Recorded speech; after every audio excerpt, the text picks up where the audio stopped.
苗栗的造桥乡早期是以木炭产业为主，是当地重要的经济产业。不过，随着时代的进步，木炭被新能源取代啦，于是木炭逐渐没落。为了保有这样的一个地方特色，在这里建立了木炭博物馆，从美食、服饰到游泳池都和木炭有关。当然，来到了造桥，不能错过的还包括了南瓜隧道。苗栗造桥乡早期主要经济产业是木炭。随着时代进步，木炭被新能源取而代之。为了保留这项特色，决定转型休闲产业。哗啦啦的温水不断的落下，这是经过木炭蓄水池过滤的，为游泳池增添了话题。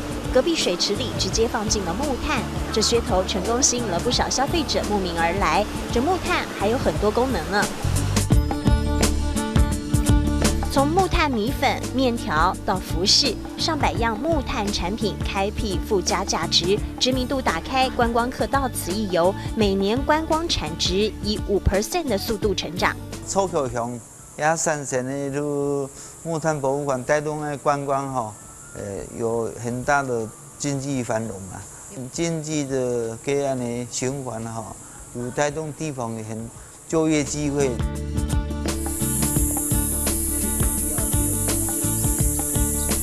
造桥还有一位黄金雕客，那就是南瓜。眼前的南瓜隧道种满了各种大小南瓜，让人看得目不转睛。8年前，苗栗县政府着手打造南瓜节，不只用眼睛欣赏，还能细细品尝。金黄南瓜挖一个小洞，装在热汤，一端上桌，让人垂涎3尺。还有炒南瓜，外酥内软。餐厅业者透露，过去以乳牛酪农业为主，6年前发展观光，砸下了上千万，投入南瓜的种植，熬了6年，终于熬出头。番瓜的产值啦，目前来讲，最主要就讲，营业差唔多就400-500个观光客来参观我哋嘅各式各样嘅非常正嘅番瓜，1年地包嘅所有嘅产值啦。超过上亿嘅这样的产值。